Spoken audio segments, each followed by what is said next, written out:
Thanks, Walgreen. Now we're up to part 3. Had to get that stupid thing.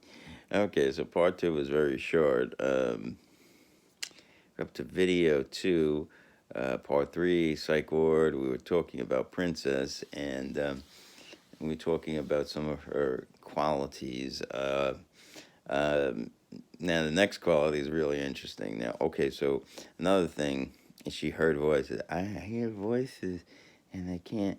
So they put her on some medication for the voices, but she still heard the voices, and again, it's fucked up. I guess you hear voices. It's schizophrenia. Schizophrenia. Schizophrenia. Many types of people think it is a multiple personality disorder. Was the Ian Hunter song with schizophrenia, you're never alone, but that's multiple. That's a different thing. The schizophrenia is you hear voices and sounds and you hallucinate, kind of like you're on an LSD trip, So she had that, and so one thing you could do at the psych ward, you could order special meals. Like if you can order kosher meal, you can order fruit. You can order all kinds of things. Beforehand. Well, that's another thing about Princess. I call her Princess, and so you can order all kinds of meals, and so I'm gonna say her name again. Princess would do this. So Princess would order like, I don't like the meals. So what she would do, she would order like cottage cheese and yogurt and like little things they digest. So she'd order these a lot of things like orange and all these little things, and they were pretty healthy actually. So she'd get them. Do all these special things, and it's funny. So you could see like the hospital, they would have like a separate, like a receipt, so they could bill the insurance because they were special, so they probably charged a lot more. So then I didn't really pay attention to this at first, and then she and then I didn't notice this, but it was so weird. And then she would say, "Oh, I don't want to.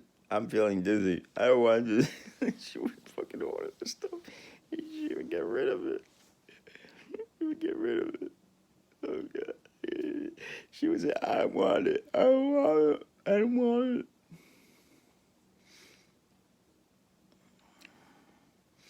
Eventually, and you would say, she didn't eat the regular food. She didn't eat the special orders. So once in a while, she'd have people from the group house. I guess there were people that ran the group house would come over. They'd bring her fried food, and that she would eat. I can't wait to go to Burger King. She's a retard. Oh, great Jew atheist. You can't use that word. You can't say that. That's not right. Oh, I'm using that word. She's a fucking retard. It's funny. So, we could do probably if I could think of all this shit. So another thing, and the reason why I call her Princess is because she treated the nurses and the greenies being the mental health workers, like servants. So she would yell out, what was it? Garnice, come out. Garnice was like a very nice Jamaican woman. She was a mental health worker. Garnice, come over. I need this, man. She would yell like in the middle of talking to someone, just like no manners. So let's say one of the mental health workers talking to another mental health worker. Yeah. Come on, man. I need to talk to you. It's like so rude. I had to go to it once. Listen, Princess. I go, Princess. You gotta, be. You see someone talking to someone, just wait till they're done, and then you can call them. And such a mess. A fucking mess. I mean, she was such a mess. And there was, sometimes I discuss with her, possibly getting a job. I was trying, like I would do that with a lot of the patients, trying to identify skills, which I don't think a lot of them understood. At a certain point, um, you know,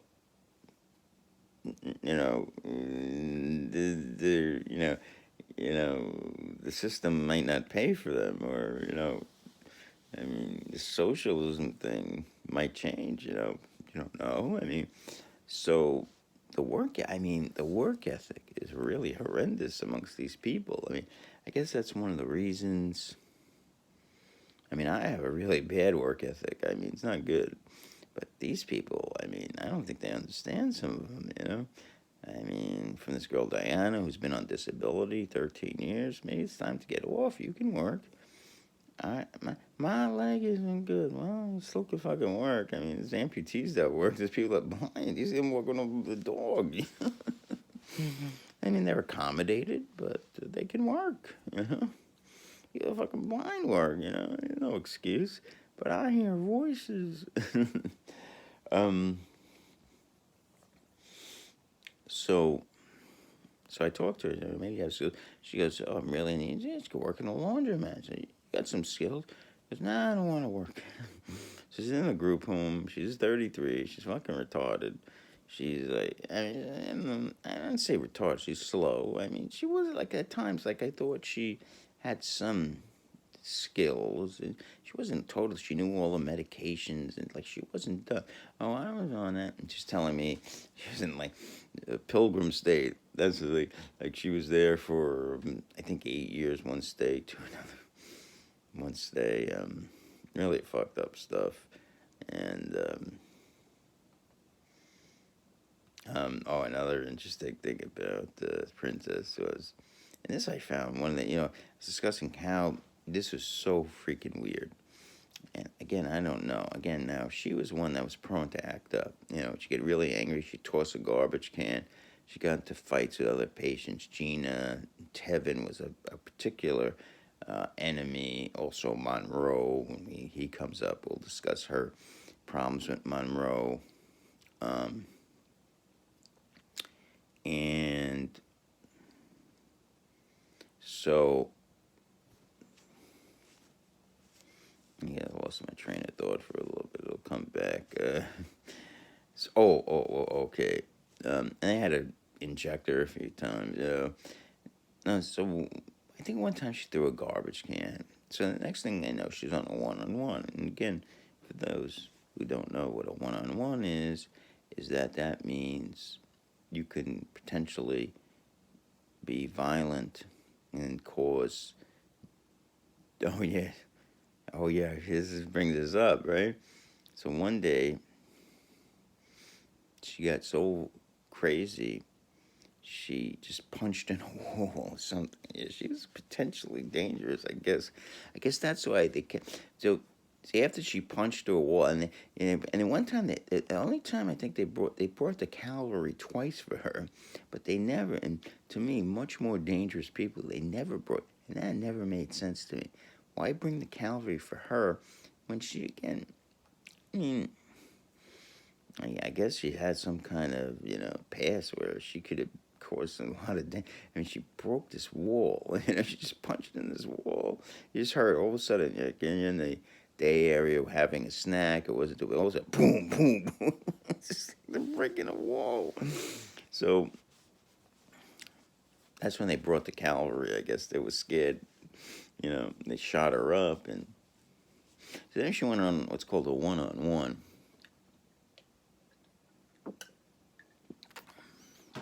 Again, a one-on-one, for those of you who do not know, it means that they have a mental health worker, or a greenie, with you 24/7. Now, what was strange about this is that her behavior began to improve, but her behavior began to improve, but but they kept the one-on-one with her. Now, they didn't stop no matter what, and there were much more much more, I thought, dangerous people there. And we'll talk about George, and we'll talk about Monroe, who I thought potentially were much more crazy. And they kept the one-on-one on Princess. So, but she did. I guess the reason was the property damage she caused. That could be. Thinking back, property is expensive. Breaking that wall. So now they got to replace the wall. Not suing her. That's blood out of a stone type thing. It's not like she comes from, he has a lot of money. She's like a mental patient with a lot of money. So, so that could be why. So she was a mess. She was a freaking mess. And like towards the end of my stay, we hugged. I said, I'm going to be calling you. I'm going to be checking up on you, but that wasn't happening. It's like, I thought maybe I would, just to be nice. And I felt bad for her. She had a good heart. I didn't want to think she had a good heart, but she was slow. And she was, and I saw some of the stuff, she'd get to, arguments with Tevin and Monroe. And in a way, I was like, you're 100% right. I couldn't stand this guy, Monroe. I was just freaking out. They had to see, I couldn't take Klonopin anymore, but they had this thing, Atarax, which I forget what it is, like an antihistamine. So, I couldn't, he just unnerved me, this guy. We'll talk more about him later. Wish I did this podcast every day. I probably could come up with a lot more things on Princess. But he's like, I want to stay.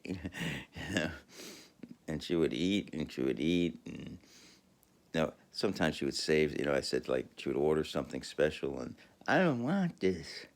And then sometimes she would stave it in the refrigerator, order people around, throw things, yell, complain, want to get the doctor. I'm busy, I get up. I've been busy. Finally got the doctor, then find anything wrong, but I think that could be the reason, because the property damage, is a big thing, I would gather. But I thought there were to me, the physical danger to staff and other patients, to me, property you can always replace. Now, it costs money, I gather, but again, I don't know who runs the hospital, and, you can't guarantee everything. You can't guarantee safety, but to me, if you're going to either guarantee safety of the patients or the facility, I would say the facility is not as important as the patients, but I guess they didn't find that. Okay, so that takes care of Princess. We move on to George. Okay. George. Oh boy. George. Okay. Now, let's talk about George. So first of all, George was a homeless man from Flushing. You're talking like that. I'm George. I used to do his impersonation much better. And George was a homeless man from Flushing, New York, which I'm very familiar with. Now, Flushing, first of all, is mostly Asian, mostly Chinese, but there are a big population of Koreans, too. And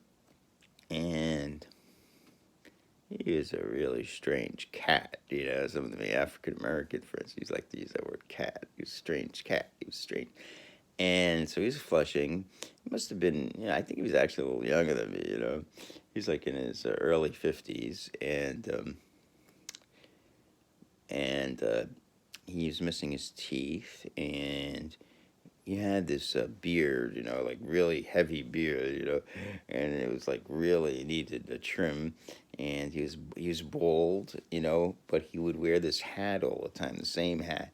He never would change his clothes. He would wear ballet tights and ballet slippers, and he never took a shower. Eventually, the greenies had to threaten him to take a shower. They said that you're never going to get out of here. The princess eventually said, and again, I don't know if it's true. I took it with a grain of salt. She said eventually, "Oh, they're going to send George to Creedmoor." They're going to send, yeah. So George is weird. First of all, I never seen him in the day room eating, and all I seen him do was pacing around. He'd pace around all the time, and he'd pace around, and he'd go for coffee like all the time. It's the only thing he did. I've never saw him eat. He must have like just got snacks or something. Looks like he used to leave food around that people didn't eat. And I don't know when he ate. He was very skitty, but he had retard strength. I'll tell you about the incident. And so he'd pace around, and he would drink coffee. And the weird thing, the coffee was decaffeinated, but he was like, hyper manic. And by the way, he was a white guy. He was homeless. And they talk about, I can get foot massage. I can make $280 a week, something like that. So I'm thinking, oh, they're gonna visit me, and he would be on the phone all the time, and he'd go bananas when he'd be like, they turn off the phones like in the morning or something until if you were in, they used to have this thing called community meeting, and they wouldn't have the phones on, and he would never go to a group. Once in a while, he'd try to get on the phone. The phones aren't working. He would yell, and he would bang, and he'd throw water at, they have a glass thing for the nurses, and he'd go. He would throw hot water. Who knows? He'd throw hot water at the window, and and because he couldn't get through. And he'd go, I need this. I need this guy. He'd live in this homeless shelter called the Sanford Arms in Flushing. It's funny. I used to pass that place. It looked like not a bad place. I mean, if I have to go homeless, I might have to apply to that place. Considering the other alternatives don't look too good. Maybe he was making $280 giving. Now, to tell you the truth, I would not give this guy a fucking, to give me a foot massage. I don't think I would do that, So, he actually had some visitors. Some patients never had visitors, like Keith and Diana. It's very sad, never had, not one visitor. And, really sad stuff, man, So, George would a lot of time throw temper tantrums. Who turned the TV? I can remember. Who turned the TV? I can't believe it. I can't believe it. I can't believe it. He went crazy that someone had turned the TV. I can't see the man. He was really on top of current events and sports teams. The Giants are playing, I think the Giants or the Jets, I forget who, were playing an exhibition game. He just go bananas because someone had turned the station on the exhibition game. He's going, he's already. He just kept on repeating, who turned the TV? And he couldn't find the remote, so he couldn't change the TV. He was going crazy. Another time, two of my sisters had visited the psych ward, and he saw them, and I just said, oh shit, who knows either. You two doctors, you're doctors, right? And I had to grab him and say, George, come here. Those are my sisters, I tried to tell him, listen, those are my sisters.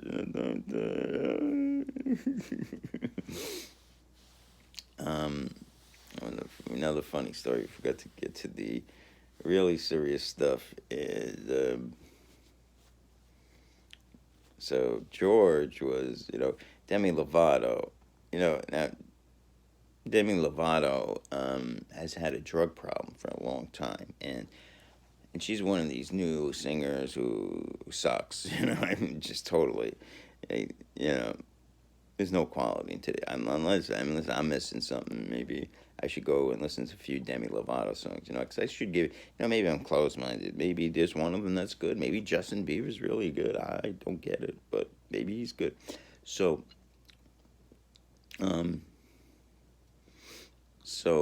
it just she's had these drug problems for a while, and she overdosed and almost died very recently, maybe in late July or something, middle to late July. So Georgia, Demi Lovato, she could die, and she's going crazy about Demi Lovato, and I'm thinking about, and she's like going bananas. She's like so worried about Demi Lovato. Okay, so he's worried about this 31-year-old junkie. He's like really worried about her, and I'm like going to myself, Demi Lovato could not care less about you, George. I feel like saying she couldn't give. I mean, she couldn't care about a homeless guy from Flushing, believe me. She could not care fucking. I mean, there's no one she could care less about. She cares more about a starving child in Africa, much more than you. And that's so funny. Because she cares, Demi Lovato. Yeah, I gotta do Demi Lovato. He would rant around the halls, walking around, talking, screaming, Demi Lovato. And we just start screaming. And it's just bizarre. Demi Lovato couldn't care about her. Just fucking, first of all, she doesn't even know him. And second of all, even if she knows him, even if she's, like, George tried to introduce himself to him. Like, I could see why these stalkers, like, he would be a stalker of her, right? And, Demi Lovato. And Demi Lovato like, let me get the fuck out of here. That's why she does heroin, George. Demi Lovato. She could die. Demi Lovato. I gotta find out what's happening with her. He's like panicking over Demi. I'm like, holy shit. I mean, this might be the most bizarre. I mean, I've never seen behavior like that. I mean, she couldn't care 25 rat's asses on George. She doesn't know George. I mean, she couldn't care less. So this guy's unbathed, and so we're moving. So I remember I was telling you about, this is an earlier podcast 6. We're moving me into the room of, so switching roommates. I can't take this guy. He's waking me up, with hand claps. He's snoring like a locomotive. He has a 1-to-1. And so what happens, so I move, so I have that one night of freedom that I go in, and George has this thing, again, homeless people probably do this, and I could be one, so I shouldn't make fun of it. I'm going to be one soon. See, I thought it was maybe a 50-50 chance. I'm thinking more now. It's like more like 70-30. I mean, see, it's funny. I was thinking yesterday that, why are my relatives so mad? Now, they keep on saying, you're going to be homeless, you're going to be homeless, you're going to be homeless, and like, anyway, my theory is that, again, a drink.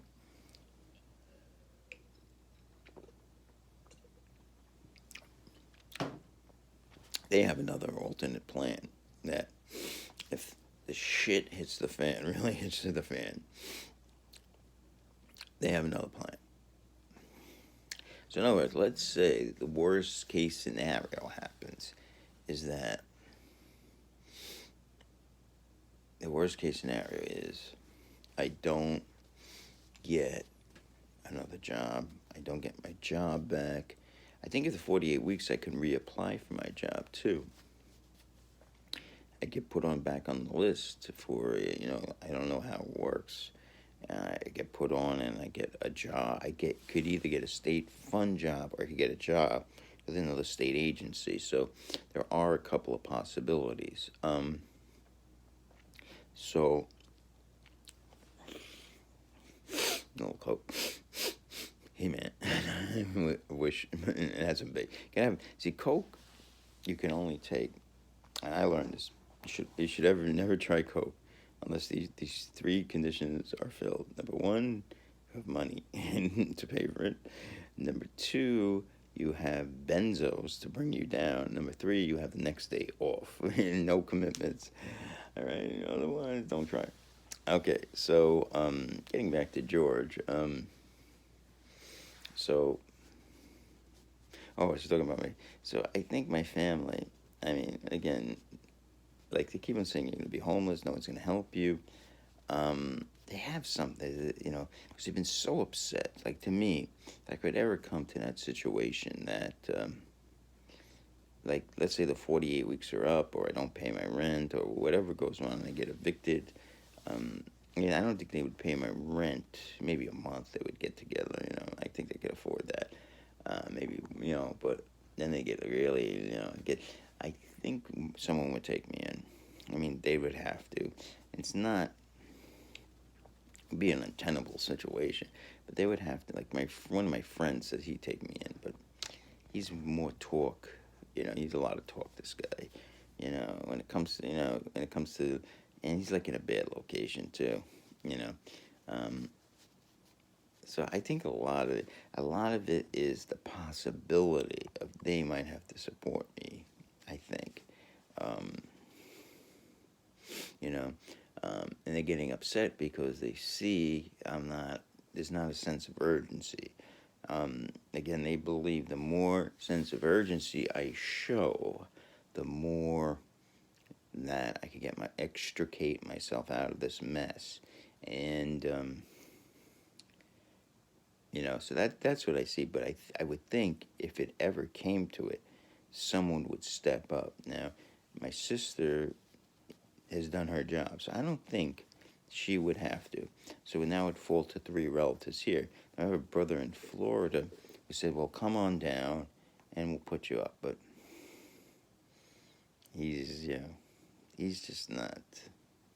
He says things, he doesn't do them. He's just, like I heard the thing was, he'd put you up in a, like a retirement community for 1 month, What's that? That's some future, put you, and, what's that going to do? It's 1 month, so, that's not a lot of time.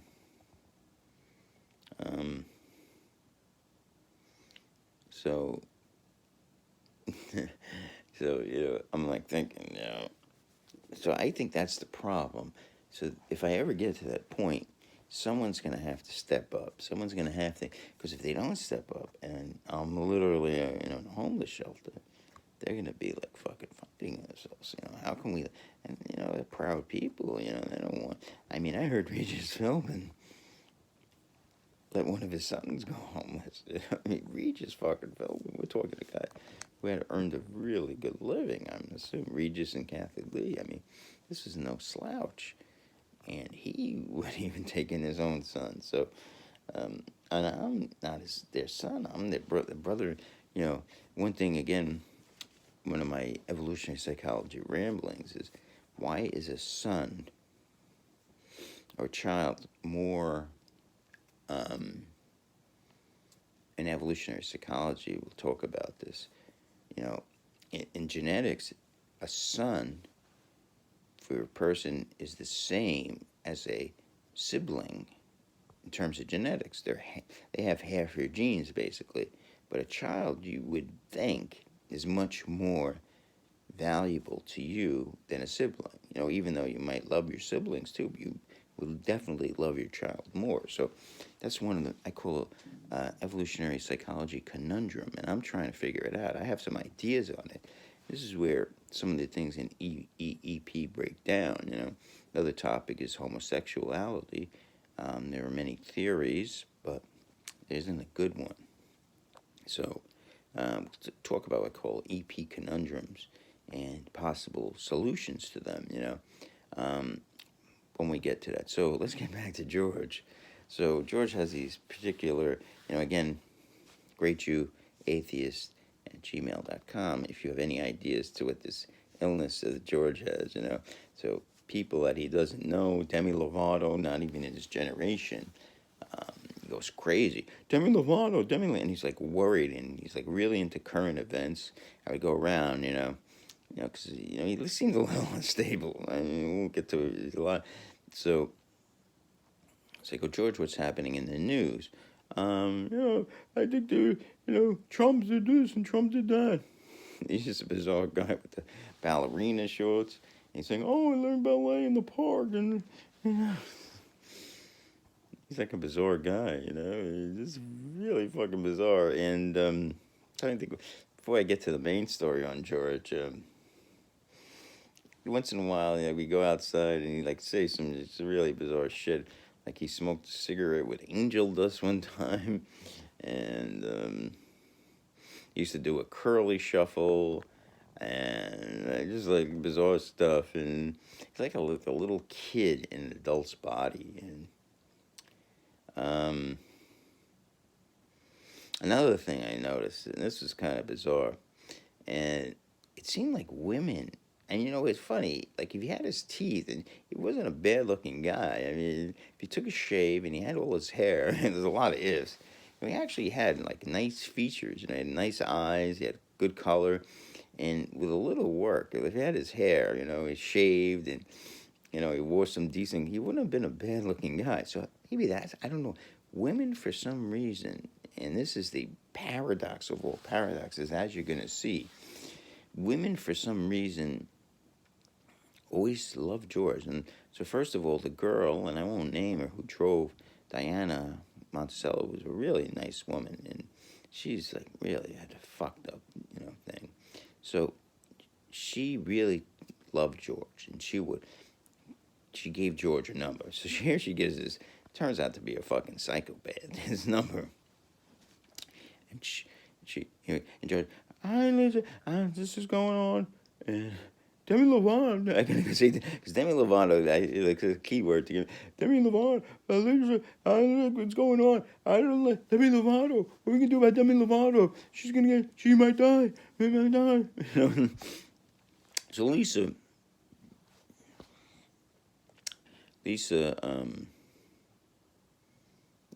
was really concerned. She would call, and Lisa would talk to George every night, and for some reason, women would just love George. Again, I don't know, and he was a good-looking. He wasn't really was a bad-looking guy. Just needed a little work. You had to get rid of the ballet tights, the ballet slippers. I think he was learning ballet and Tai Chi.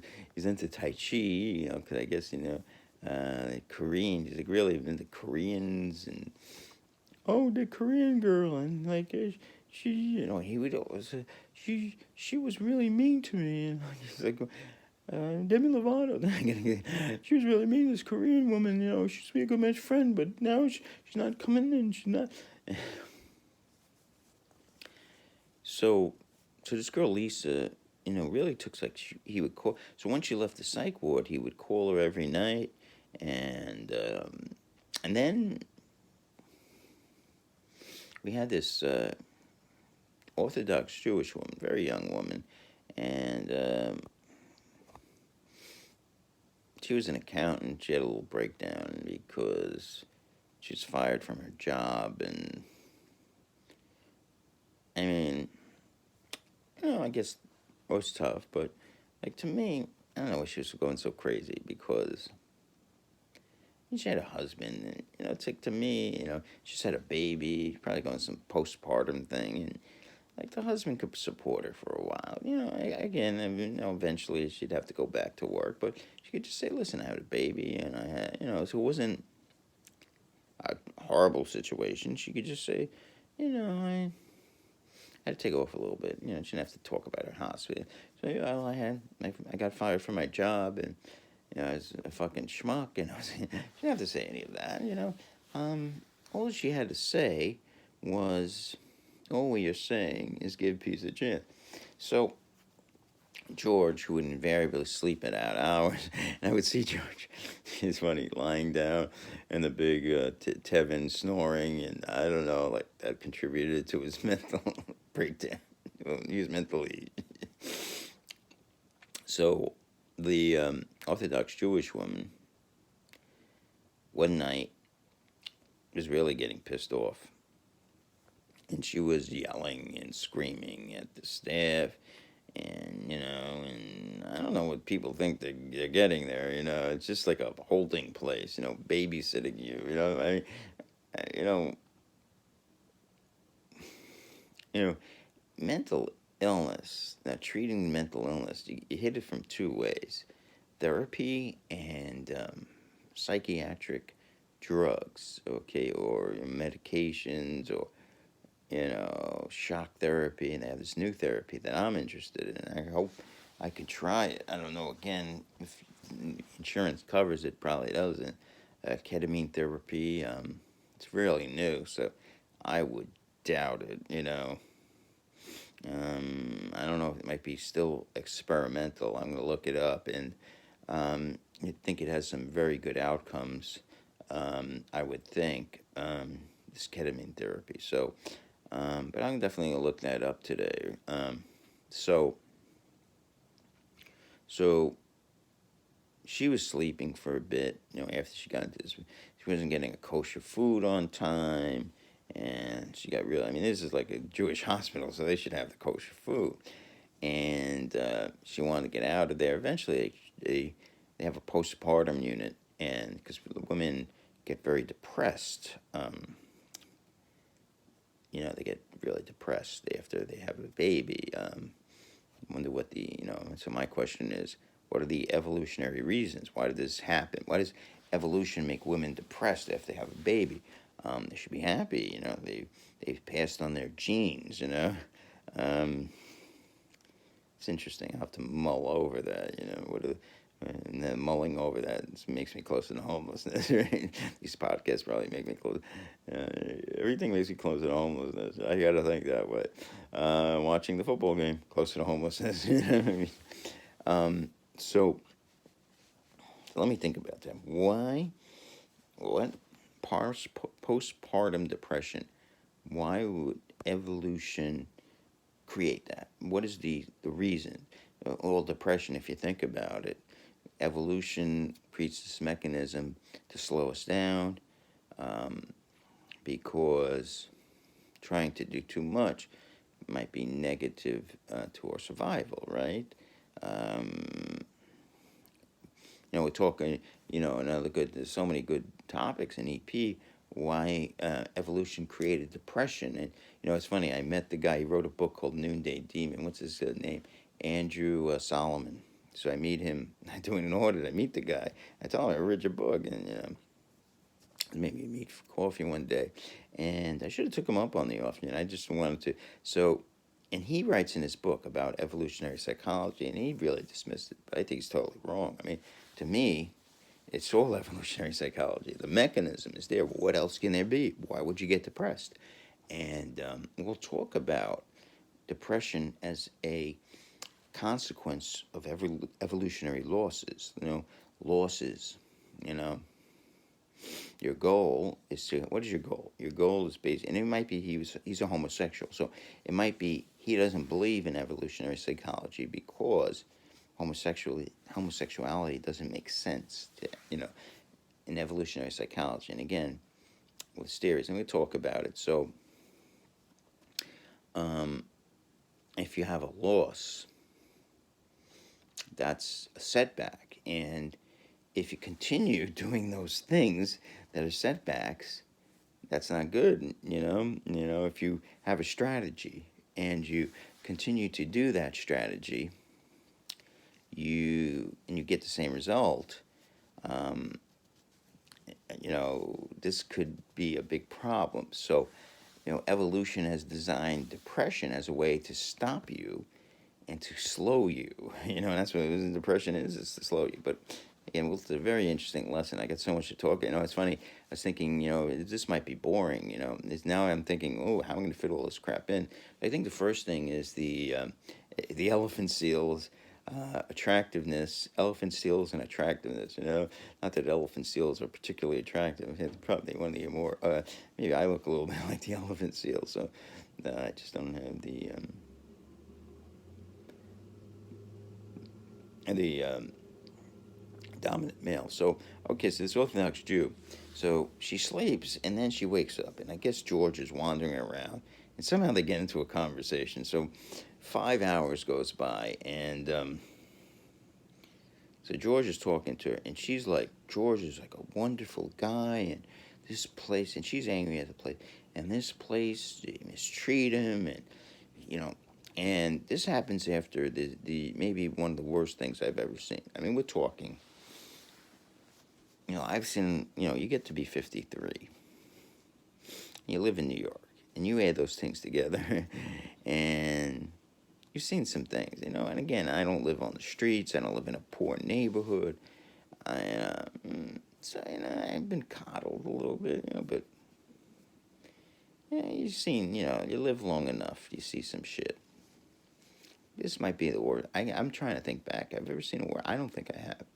So it's the morning, and this, by the way, the 5 hours thing with George has happened before this thing. The Orthodox Jewish woman in the morning, maybe it's like 2 to 7 in the morning, because George has these odd hours. This might contribute to his mental illness, the lack of keeping regular hours. I've been reading how important it is, to psychopathy he has, or anyone has, and not keeping, aligning your hours with the circadian rhythms, and that's his thing.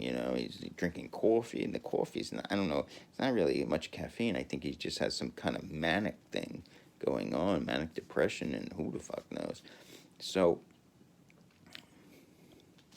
this is really ugly. So what happens is, so I'm hanging out with, first of all, I want to get away from Princess, because she gets on my nerves. It just keeps talking about, I think I want to get some McDonald's today. There's a piece of gum on it. I'm just like freaking out, man. I'm like, kill me. So I go to one of the chairs, and Diana's sitting next to me. Because we can always, like, the group, and you get Gina sometimes trying to sit with us, and she's and Princess, and we could tell. I'd rather have Princess, though, than Gina, because she's fucking creepy, man. So, all of a sudden, like, out of the right corner of my eye, I just barely see it, you hear, like, screaming, and you see, like, you could see George, just enough, and you could see, like, punches, and I call them bolo punches, because they're, like, overhand, like, two fists, like, overhand punches, and this guy, like, he's a skinny guy, Judge, but not that tall, a little shorter than me, and he's, like, what's called retard strength, and you heard, like, you can actually hear the bone cracking, you can actually hear the bone cracking. And the next thing, so I was like to myself, should I get up and should I grab this guy? And and I'm always like this, now I always make bad decisions. When it comes like a murder, I can never be a first responder because I always make bad decisions, and I mean, if my life depended, if I had to be homeless or first responder, it's better for me to be homeless. So I'm not good at making decisions like this. So what I did, so by the time I finally said, I'm still in the decision process, and this must have been for like 30 seconds. You're thinking, maybe I need to be a hero. Maybe this is, the time of my life. Because I could probably grab this guy. I'm big enough. I'm much bigger than him. I just fucking grab him around his fucking, put like a chokehold on him, just fucking pull him off. Because I didn't think there was any around. But somehow there was a big guy, like one of the bigger, and they have some of the greenies are pretty big. So, they're like usually Jamaican guys, black guys. And they got her off of him. So, so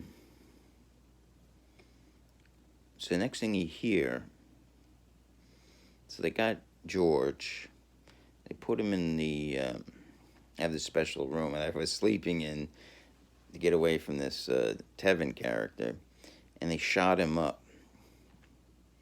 They put a needle to him, and they injected, this thing, I don't know, Thorazine or something like that, and then you heard the woman, she was a greenie, and you heard her crying, and you just heard her crying, and it was just tremendous, and just the whole thing. I mean, and I didn't see the woman. Found that her name is Geisha. I think she might have been a Filipino woman. And you just heard the crying, and it just was really, I mean, to me, I just felt a little guilty. I should have just jumped out of my chair. I didn't expect it. It was just unexpected. You didn't expect, the way he attacked her. It just happened so quick. And, and like I never said, okay, if you ever see this, especially someone you can handle, someone you can't handle, that's like this big black guy attacks someone, unless it's like a relative or something, let it go. They'll call you a wimp. And if this guy, but it's someone you can handle, just grab the motherfucker, put him in a chokehold, because I could have done that easily. I just got over. He wasn't that far away, If I made the instantaneous decision, I could have probably grabbed him. And this poor woman, they got an ice pack for her, and they took her to the hospital proper. Long Island Jewish is right across the street. And they, I think she was out for at least a week. So they shot up George, and then I'm thinking, like, what do they do now with George? So, next thing I know, he's back walking around, drinking Sanka, and I'm like, whew, I couldn't believe it. Wouldn't they lock him up? Wouldn't they take him to the, down for booking at least, or assault? So this was bizarre to me. I could not figure out. Eventually, like, one of the greenies came to, and it was almost like saying, we better go to this guy, because he's a smart guy. He can write a book or something, It's like, I'm still trying to figure this out to this day. I mean, like, how could they let this happen? Like, at least take this guy to a psychiatric, long-term stay, or lock him up. How can they? And, now I'm getting scared, because, I think I can handle this guy. He's not a big guy. But I'm not a fighter, first of all. And second of all, this guy got what I call retard strength, I mean, this guy could fight. I mean, he's probably used, he's missing his teeth. I mean, this guy's probably used to, homeless people can fight, Get good at something by repetition, right? Repetition, as Tony Robbins says, repetition is the mother of all skill. So even though someone's not big, if they fight, that's how you get good at it, right? So I'm like, this guy got retard strength. So I'm thinking, this guy, I could be potentially the next thing. But what allayed my fears with George was his problems were with authority and women, okay?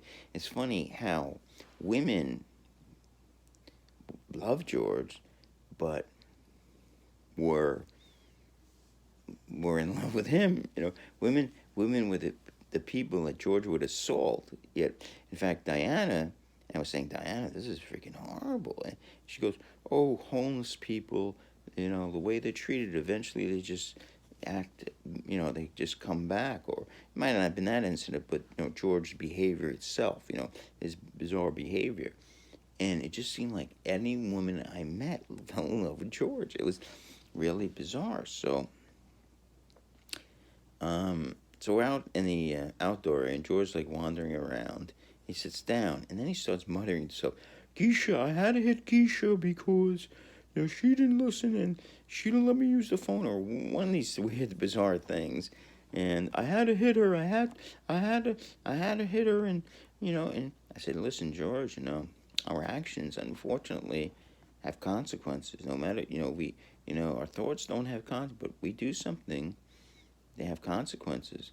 And, I told this to him, and I thought, it's good, he might flip out. But I think he never had a problem with men, It's only women. Sure enough, I heard two greenies walk in to, and they said, this guy has a history of hitting women, And it's bizarre, these women, at least three, were in love with this guy. They were like, oh, George, and this Orthodox, I was talking to him for 5 hours, and he's a really good man, and this hospital, she was angry at the hospital, this hospital, and it's amazing, So, one thing about George, he wasn't a dumb guy, he was almost like a con man.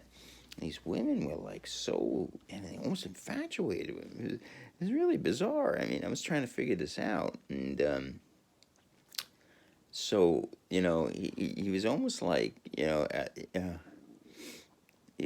a fascinating guy. He's a fascinating case study. And again, if you're a psychologist or a psychiatrist and you're watching this podcast, please email me at greatjewatheist@gmail.com. Now, as a follow-up to the story, I don't know how it came out. Maybe they overheard me. I was like going to maybe someone else or maybe a greenie, I don't remember, as saying, shouldn't this guy be arrested? Shouldn't this guy be arrested? And because he assaulted someone. Assault is assault. I don't care if it happens in a mental institution, happens in jail. In jail, they arrest you. They put you back in the population after a while. So, like a day it comes happening, and this guy, I really liked him because I found safety of him, And this guy, I don't see how. Anyway, he was fucking. Not only was tall, he was like 6'7". He was big, motherfucker, big African American guy. He's a nice guy too, really nice guy. And he goes. So I said to him, I was well into my stay, and I said, I don't see how you guys do it, man. These people, this is just a really tough job. And he knew about. I was talking about the George incident because it was fresh on my mind. You know what? What we do, we take everything with a grain of salt. And I forgot how we started talking about the George incident. And I think he said, when we come here, that's one of the occupational hazards, it could happen, And you work in a psych ward, you can be assaulted by the patient. So, you got to know that coming in, You don't work here. You can't work here, unless you know that could happen. So you have to do that, because to me, that would be a horrible thing for morale. See especially a woman, you see another woman, how this this girl is talking about, it's like 24, like she looks so young. She looks like she's 16, and here she is working this psych ward. It's a really young, pretty girl, and I'm like going, she sees that, and she's a beautiful girl,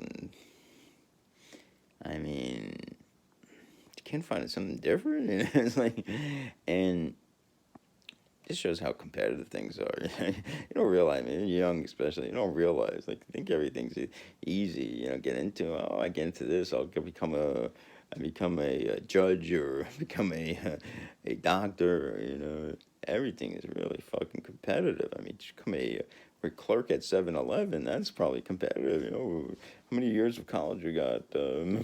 3. Not enough. You need a bachelor's degree to work at 7-Eleven, and you need a yeah, it's really competitive out there. You gotta have at least a college degree to get any decent job, I think. So we talked, and he said, basically, this is what you got here. You gotta take everything with a grain of salt. Things happen here, but you go home. That's it. So people, they don't get it. It's a good attitude, but I think this would be horrible for the morale of the place. And you see people getting assaulted, and then I say to myself, how can you, as a greenie, mental health worker, or a nurse, or a doctor, work at this place when they allow people to get, one of their coworkers to get assaulted, and not flip out and say, this is bullshit. These people got to be taken to a psychiatric prison or something, or psychiatric jail. They must have them. So then I realized, probably what happens on the interview, they would say, the interview would go on, and probably one of the final things they would say is, if you if you were assaulted, or let's say one of your coworkers were assaulted, would that, although disturbing, would that preclude you from working on your job? Now, if you said yes, you would be, you would be tossed, and if you said no, you would be possibly be hired. Okay, so that's my opinion on it. So that concludes. Sorry. That concludes George. Okay, so we're done with George, and there might be other things that pop up, but he's a fascinating character. Let's go to Miss McCoy. Okay, Miss McCoy is an interesting study. There's not much really to say about her, so maybe maybe we'll complete it now. Podcast 7. There's not much to say about Miss McCoy other than she's fucking nuts, you know. It's an African American woman. She's between probably 58 and 63. And this is another thing that bothered me. So first of all, she would sit on one table. She would occupy the whole table, and we were tight for space, you know. I mean, every table needed at least 3 people. No one would sit with her at her table, maybe once in a while. And she would talk to herself. She had an ongoing conversation. And I like make fun of her too, like Jean and Diana. So, you know, she would just talk to herself and mutter. Everything was Jesus, Jesus, praise the Lord, praise the Lord. First thing is delusional. I mean, how can you praise the Lord? I'm assuming, now, religious people, and again, correct me if I'm wrong, your situation you're in, now, if you're praying, okay, now this is really bothersome. If you're praying to God or Jesus or whatever, isn't that helping you in your situation? Okay? Should help you. So if you're in situation A, whatever that might be, maybe poor, homeless, in a psych ward, shouldn't that improve your situation? You know? So it's not improving her situation. You know, she's still in the psych ward, still fucking nuts, still a homeless woman, collecting it. She has a whole bag of, you know, and, you know, this is what's bothering me. So she's occupying a table. No one else could sit at the table. She doesn't go to a bedroom. Every night what she does is she sets up 2 chairs. She sleeps on the 2 chairs. And she just mutters to herself. And it even got bad enough that, like, sometimes I would take my afternoon thing. And so she had to get out of the day area because they would clean. So what she would do, she would lie in the hall. And, of course, she would lie next to my bedroom. And I would hear her, you know, with a conversation with her imaginary friend. And she would go on. So it was some funny lines, though, she would have. Well, one of the funny things, Jesus. She says, Jesus, you know. And Jesus was not only not helping her, I think Jesus was against her, you know. I figured Jesus would help her out a lot, you know, help her, give her food, and she would collect food, and, you know, she'd collect a whole bag of things, and they would say, you would hurt one of the tougher of the greenies, this lesbian woman would, you know, yell at her, but still there was no plan on how to, you know, they should have sat down and said, okay, we got a problem. There's no, you know, there's a plan. What was the plan? Okay, how do we get Miss McCoy, number one, to stop taking stuff from the ward? Funny thing about Miss McCoy, she was the only person that came in before me and left after me. Princess said, again, I don't know how reliable it is, that they were going to send her to Pilgrim State, which is a mental institution on Long Island. So there was no real plan on how, you know, at least they could have gotten together. And at least they could have said, okay, how are we going to do this? What are the ideas? Who has an idea? Has anyone thought of this? How are we going to get Miss McCoy off the table to get into a bed every night, right? Another thing she used to do, you know, bathrooms were very limited. First of all, there was one bathroom that was out for my almost entire stay. I think they finally fixed it after he finally fixed it at some point. He finally fixed it towards the end of my stay. And so there was basically one's men's bathroom and two female bathroom. I think there were like 30 patients in the ward.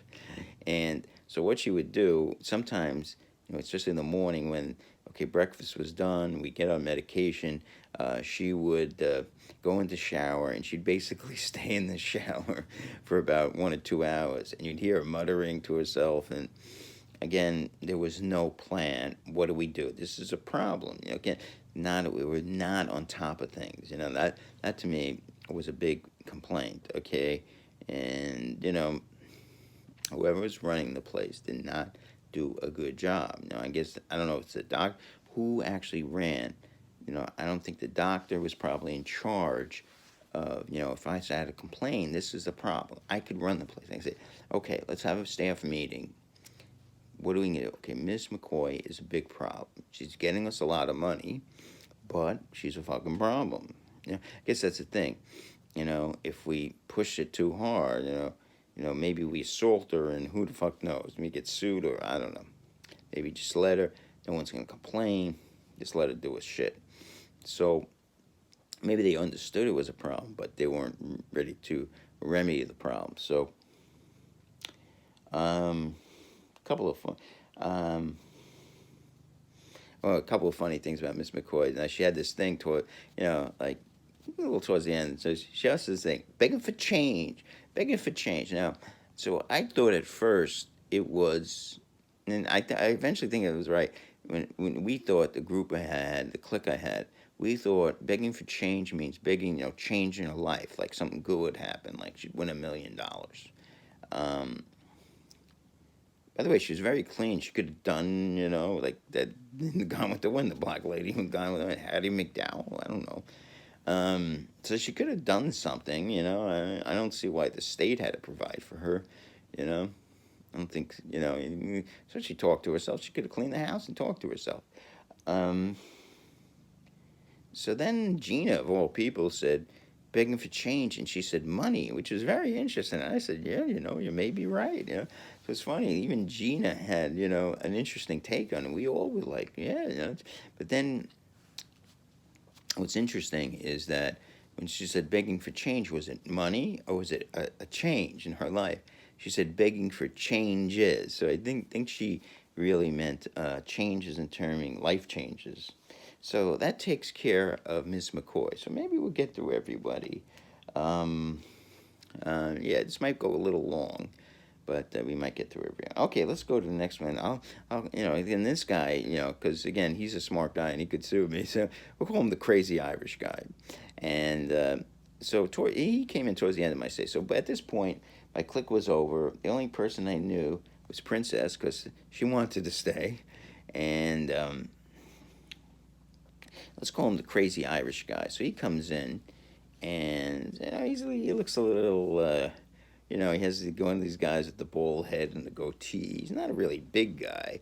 And at first I start talking to him, and he's like, a normal guy, and he's one of these type of guys, a little braggadocio, he's, one of these guys. I mean, hard to, I think if you met him, the type, he's like everything. He's on coke all the time. He's successful. He ran a wild life, everything, never sat still. He smoked the coke. He brought himself down with the benzos, and then, he ran out of money by 2000. So eventually he got Parkinson's disease. He ended up on disability. I believe he had Parkinson's disease. I don't know if he's a corporate executive. He's a corporate executive. He's my age. I thought he was like in his late 50s, but he's a corporate executive. He retired from being a corporate executive. His wife was a nurse. She's a Filipino at the hospital. He's from Connecticut. So, he was a interesting guy. He was always like he had this like a little thing there. I got to show you, I'm a tough guy, and you're like a Jew, and I'm going to try to intimidate you. And, like, to me, the guy had Parkinson's disease, and but he's still like a guy you got to be a little careful because like these crazy. I know these crazy. I live with crazy Irish guys. I grew up with them, and even in Parkinson's, I don't want to get into a fight. First of all, you're in a mental. It's like you don't know what you're getting with. I still think I could kick the living shit out of him, and I liked it. Just this show. Don't fuck with me. I'm a Jew, but I'll fucking kick your ass. But I let him have his way. I let him think he was a tough guy. He's a fucking tough guy. You're a tough guy, right? But at least I thought it was dumb. And I was thinking, maybe I call this guy after. He seems like an interesting guy. But as time went on, I was like. So at first he was like going, "Oh, I love my wife. Oh, she's such a wonderful woman, and we have 3." He's like relaxing, poetic, how wonderful he is. She was, and she's a saint, and all this stuff. And I'm going, "Oh, that's beautiful." I told the company a line, I call it. So as time went on, so he's only there for a very short time. Like he got in. And then he started complaining. He said he called the doctor. He's an Indian guy. He did his eyebrows. So he's probably a homosexual. He was a gay man, which is nothing wrong with that. So he called him a scumbag, and I don't know why he was upset. He's trying to get his, came in because trying to get his he came in as a voluntary. He's trying to get his medication okay. So he came in with it, he's like waxing poetic on his wife. And towards the end, his wife then was on a power trip. And came in going, "I'm going to fucking divorce her. I'm going to go down to North Carolina with my sons. I'm going to be, fucking with my dogs. I'm going to be there with my fucking rifle." All this shit, all this tough guy talk. I call it tough guy talk. Like every second he had to be like how tough he was. And he had guns. And I hate this shit, man. And that's when I kind of went to the thing that this guy's not a bad guy, but he's not for you. Just say goodbye to him. I always think like when the relationship in the psych ward ends, do you like say I'll call you? Like where do you want to continue? Because you've been with these people for a year and you develop some bonds. Like Diana, I thought she wasn't too bad, but as it turned out, she was really fucked up. So. I was saying at this point, nah. Err on the side of caution. This guy's fucking nuts, man. But he wasn't bad. And so he wasn't a bad guy, but he just like too much trying to intimidate you. And I didn't like that. I did not like that. But I let him do it because, I didn't want problems. Parkinsonism was interesting. Parkinson's is very interesting. So I first saw it in person. Not being a doctor, I never experienced someone with Parkinson's. So I saw the shakes. It's funny. I've been shaking a little bit, and I'm a little worried about it.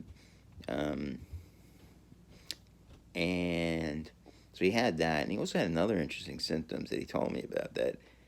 So he said, "Keep on repeating your name." I said, "How come?" Because I forget things. Like if you tell me your name, I'm going to forget it. And so, every once in a while I say, "I'm David" again, So he remembered me, facially, but he didn't remember my name at the time. So he was, he wasn't a bad guy. He just was like, he just seemed like he would use you for the moment. And so I said, I always look for friends, I was saying, I never made friends, and I was very careful with him, too. I said, let him have his intimidation thing. That was his thing. Try to intimidate. He always try to say how good he was, how much better he was. Like, again, I have this group of guys, like, they always have this thing where I got guns, I'm tough, I can beat your ass. They always have to have this little thing that they have, And, let me spit again. So, okay, you can kick my ass. I don't even think he could.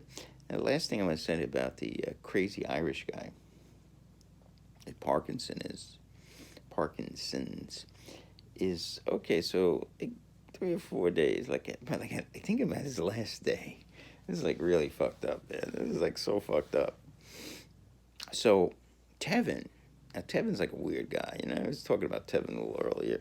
So he's what he does is like he don't usually eat. He comes in and drinks like a thing of milk from the fridge, and like he'll go get like a peanut butter jelly sandwich. So he doesn't like really socialize. Like he comes in, he looks around, he skulks around, he walks behind women. He's like a creepy guy. He's like really fucking creepy, very hypersexual. So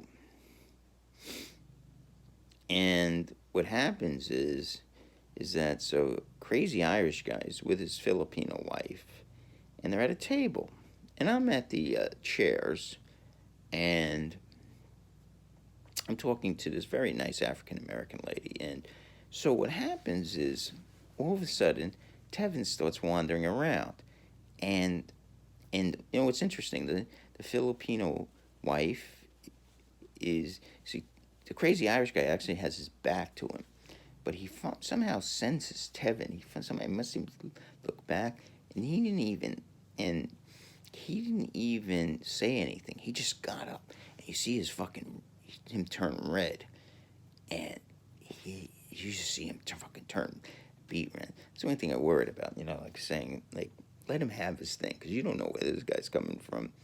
Be nice, be polite. Don't criticize. He's like you know this old bullshit about religion. I really think you know. Say you don't know where this guy's coming from. You know, be crazy. I mean, he's in a men's psych ward. Don't know. You see him beat red. You know, I know these Irish guys. They could fucking fight. They'll take a fucking. They'll go fucking glass, whatever. They'll smash a glass piece and they'll fucking beat it over your head. They don't care. So, you see him like beat red. And I never thought I would say this. After, you know, you might go to the part with Monroe. I think I need part. Yeah, I'm going to probably take a break. And, you know, and we'll have our last part after the crazy Irish guy. And so, he turns beet red, and Tevin pushes him, you know, gives him a push. And he's a guy with fucking 52-year-old guy with Parkinson's, 52. I think he hasn't turned 50. With Parkinson's, and Tevin's probably like late 20s, early 30s, something, pushes him. So he's about to freaking go at Tevin. This is not a fair fight. I'm sorry. Now, the crazy Irish guy, as tough and crazy as he is, this Tevin guy's going to probably kill him. And here I am. And I don't see any greenies anywhere. And I'm like, holy shit, do I sit there again? And like, the George incident might have happened 3 or 4 days ago. And I'm like, holy shit. And believe it or not, Monroe, a character who we'll discuss in a little bit, actually stopped the fight, you know? So Monroe, you know, really, I mean, as bad as he was, you know, actually had some use, you know. And again, I'm sure the crazy Irish guy who it was like kind of kept Monroe in control, was you know, in a way, a role model for Monroe, you know, and you know, it was a good thing that he was there. You know, it just worked out. Sometimes it's amazing. You know, and people say, "Oh, it's God." You know, again, I was talking with my brother-in-law, and you know, again, all these positive things. And you know, he met my sister, and he has two beautiful daughters, and they're really good. He says, you know, this is God's work. You know, okay, you know, you see it that way, you know, and you know, things work out a lot of times. You know, I mean, a lot of times they don't work out, and it just worked out. You know, but I think it was more, you know, everyone wants someone to break it up, like the crazy Irish guy didn't. You know, first of all, Tevin, after he pushed him, was waiting for him to come back at him. So he wasn't gonna, you know. So he did his thing. Now it's crazy Irish guy's turn to try to hit him. Then he would respond. Now the crazy Irish guy. So his first thing was to get up and turn red and start screaming. Tevin pushed him. Now the crazy Irish guy comes back. So Monroe held him back and said, you know, hugged him and said, "Don't," you know, whatever he said, "Don't do this, man. Don't do this. Don't do this." And now, so the crazy Irish guy saved face. So he still was a tough guy, and he could say, "Well, I would have fucking killed him."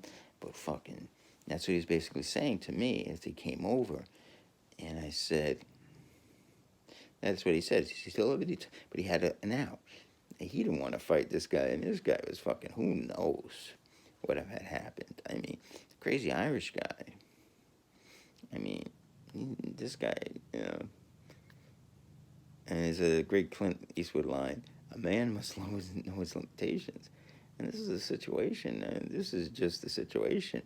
A man must know his limitations. I mean, this is a big brother. I mean, this guy is a big brother and crazy. And this is, you know, a face-off of the alpha males. I mean, this is like a tribal thing. Here's, you know, this guy wanted to be, you know, or he thought he was the alpha male. And here he sees another male in the tribe with a female. So he basically was coming over, it's all evolutionary psychology, and trying to lay claim to the female. And this male, who wanted to be an alpha male, was saying, no, this is my female. And they were ready to fight, and maybe fight to the death. Or have some kind of, you know, display. You know, bucks do it, you know, deer do it, whatever the fuck those things are.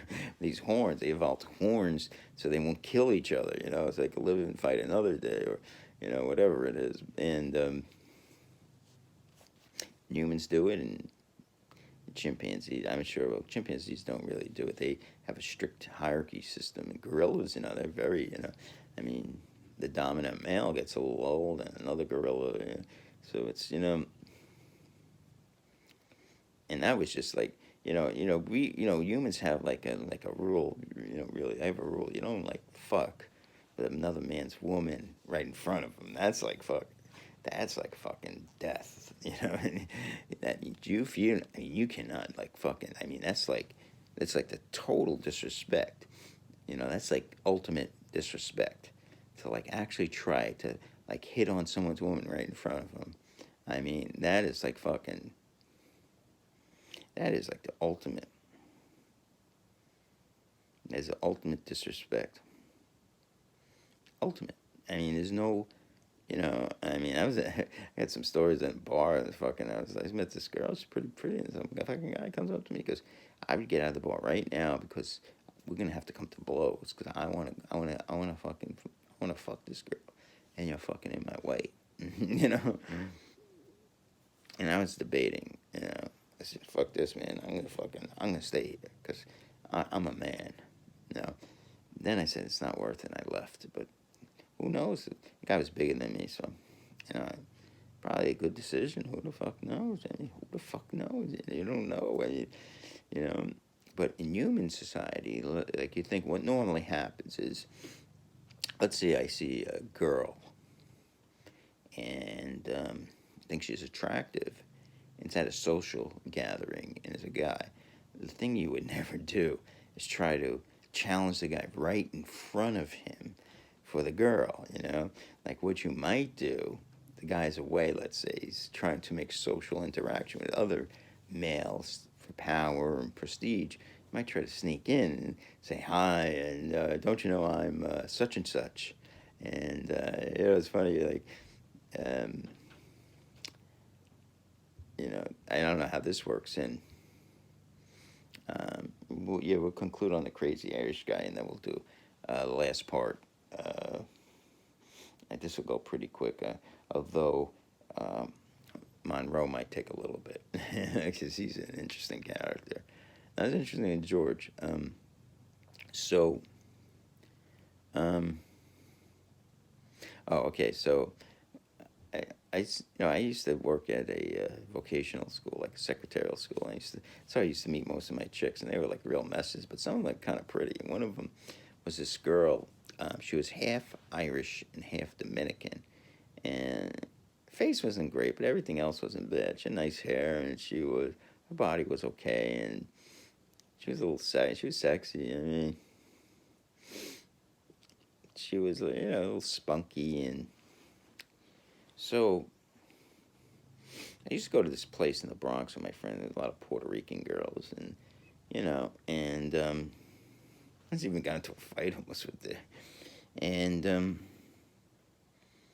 So I go there, and we're having a really good time, right? So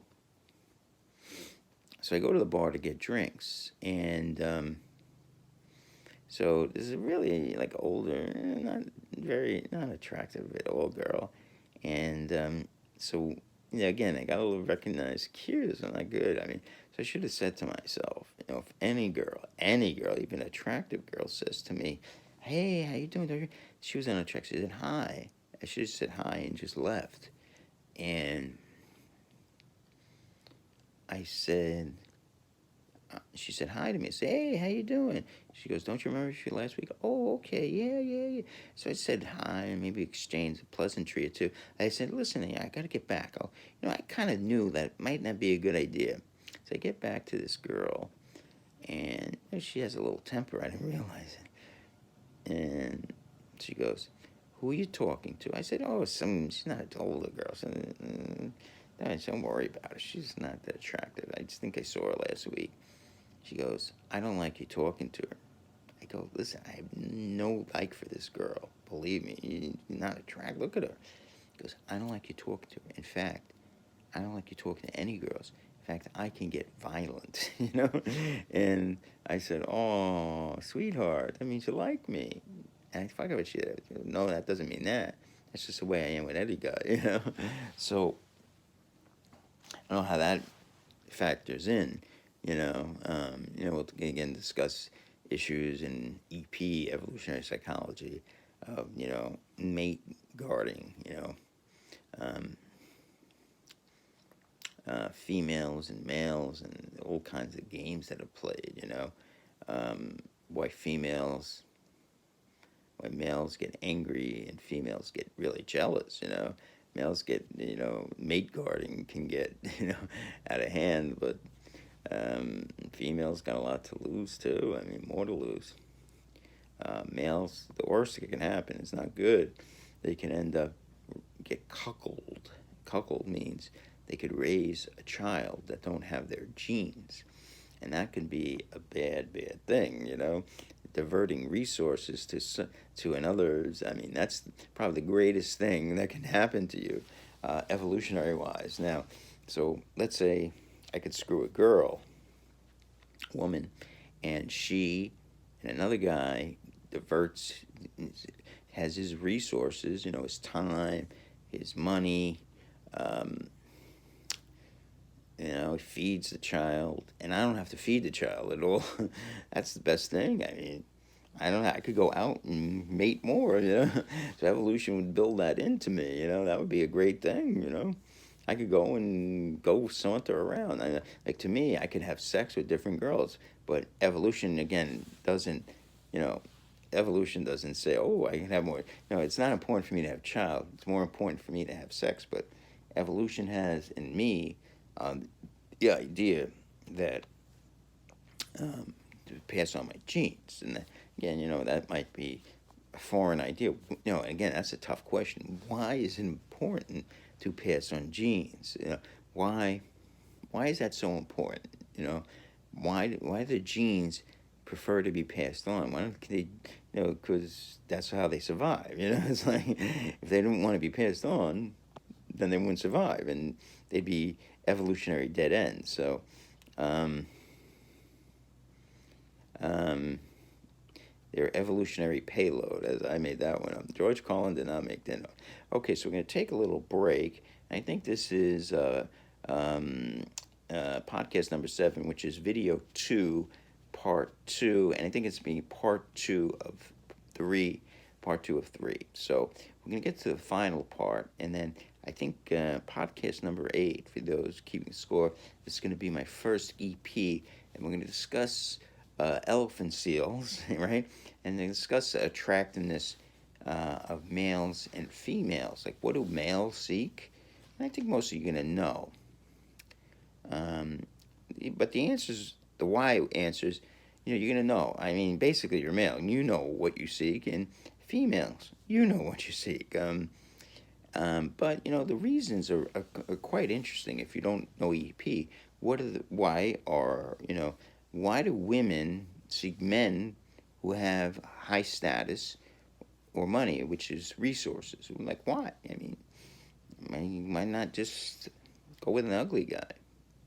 Doesn't have a lot of money. They could fuck, and some do. You'll see women like this who live in a trailer park. I like my boyfriend Harley. He comes home. He's drunk all the time. He don't got a job, but his fucking is good. He's a good fucker. He beat me once in a while. So you see that, and he doesn't have status. He doesn't have money, right? And you might say, so you're totally wrong, great Jew atheist. EP does not make sense. But, okay, so we'll cut it here, and we'll go to the final part in a second. Very good, and see you in a bit. I'm going to take a little break, upload this, and then we'll